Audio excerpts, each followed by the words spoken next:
रिवन welcome back to my YouTube channel. तो आज जो हम लोग टॉपिक करने वाले हैं वो मीडियन करने वाले हैं। तो ये सेंट्रल टेंडेंसी का ही एक पार्ट है। जैसे अभी हम लोग सेंट्रल टेंडेंसी कंप्लीट कर लिए, हम लोग मीन कंप्लीट किए। अब हम लोग जो हमारा जो नेक्स्ट टॉपिक है वो मीडियन है। तो अब हम लोग मीडियन को समझेंगे कि मीडियन क्या होता है। ठीक है, तो चलिए स्टार्ट करते हैं। तो मीडियन देखिए, केंद्र प्रवृत्ति के इस माप को माध्यिक या माध्यकांक कहा जाता है। इसे एमडी से इंगित किया जाता है। जैसे इसका जो शॉर्ट नेम है वो एमडी है।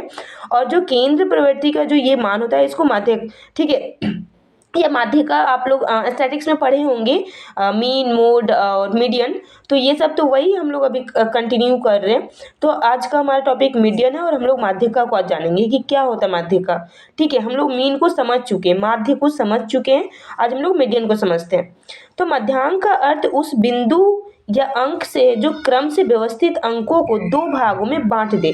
ठीक है, तो आप लोग देखे होंगे कि मीडियन कैसे फाइंड आउट किया जाता है। ठीक है, कि जैसे इवन नंबर, इवन डिजिट है, ऑड डिजिट है, तो उसमें हम लोग मीडियन फाइंड आउट करने का हम लोग दो फार्मूला जानते हैं कि इवन के लिए अलग फार्मूला यूज किया जाता है, ऑड के लिए अलग किया जाता है। तो अभी हम लोग उस चीज़ को आगे यहाँ पे समझेंगे।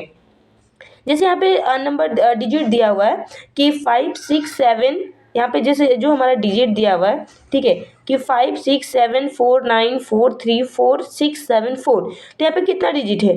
1 2 3 4 5 6 7 8 9 10 11।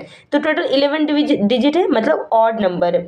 तो ऑड है तो ऑड निकालने का एक इजी ट्रिक आप लोग भी जानते होंगे, आप पढ़े भी होंगे अपने स्कूल लेवल में, कि जब ऑड नंबर रहेगा तो आपको क्या करना कि दो इक्वल पार्ट में डिवाइड कर देना, और जो बीच का नंबर बचेगा वही टर्म हमारे क्या हो जाता है, मीडियन हो जाता है।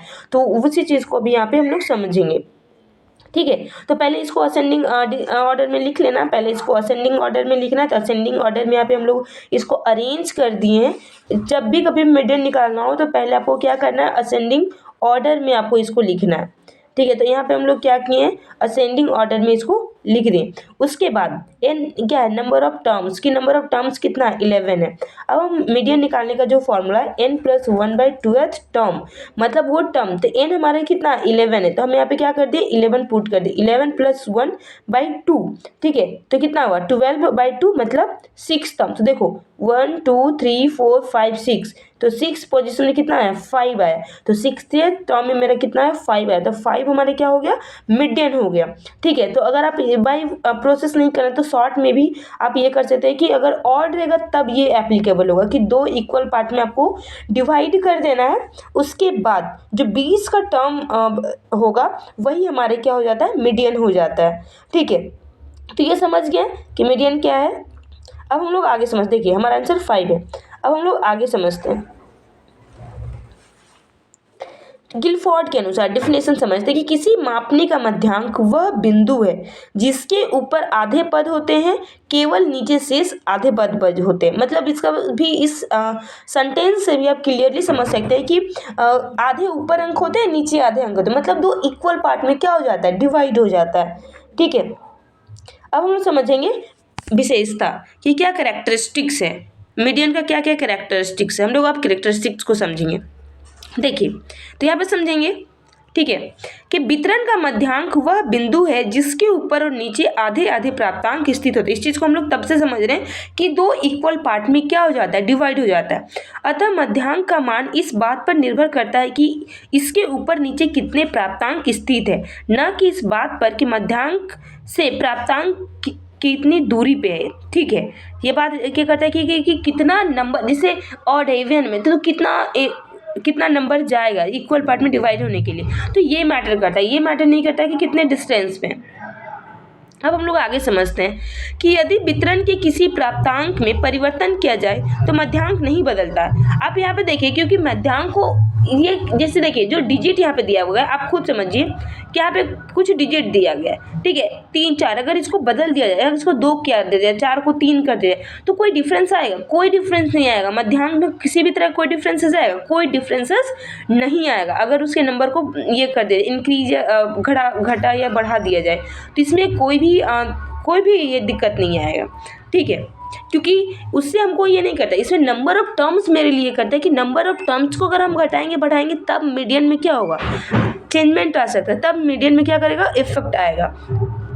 इस चीज़ को समझे। अब हम लोग यहाँ पे समझते हैं कि दिए गए आंकड़ों का मध्यांक बराबर है बढ़ते हुए क्रम में सजाने पर अथवा घटते हुए क्रम में सजाने पर दोनों। ठीक है, अब यहाँ पे देखिए, यहाँ पे मोड, ये सब यहाँ पे फॉर्मूला आपका दिया हुआ है। दोनों स्थिति में मध्यमान 25 होता है। 25 देखिए यहाँ पे ना नंबर दिया हुआ है। अब यहाँ पे एग्जाम्पल देखिए समझाया वहाँ से कि 25, 27 इसको, अब इसको क्या कहे, असेंडिंग ऑर्डर में लिख दिए। असेंडिंग ऑर्डर में यहाँ पे लिख दिए हैं। यहाँ पे समझिए कि ये एक डिजिट दिया हुआ, एक नंबर, ये एक सीक्वेंस दिया हुआ है। ठीक है, इसको हम लोग क्या किए, असेंडिंग ऑर्डर में यहाँ पे लिख दिए। अब असेंडिंग ऑर्डर में क्या हुआ कि 7 टोटल नंबर्स कितना, नंबर ऑफ टर्म्स 1 2 3 4 5 6 7 7 है, ऑड है तो 7 + 1/2 है यहाँ पे ऐसे टर्म।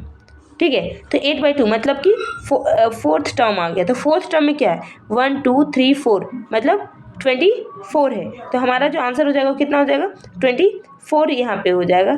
थोड़ा सा यहाँ मिस्टेक है, क्योंकि देखिए 1 2, अब 24 नहीं होगा, 25 ही होगा, क्योंकि हम ऊपर वाला में देखें, सॉरी, हाँ 25 होगा। अब देखिए 2 इक्वल पार्ट में डिवाइड हुआ, 1 2 3 और 1 2 3, बीच में क्या बचा, 25 बचा। तो हमारा जो आंसर आएगा कितना आएगा, 25 आएगा। तो यही हमारा क्या हो गया, मीडियन हो गया।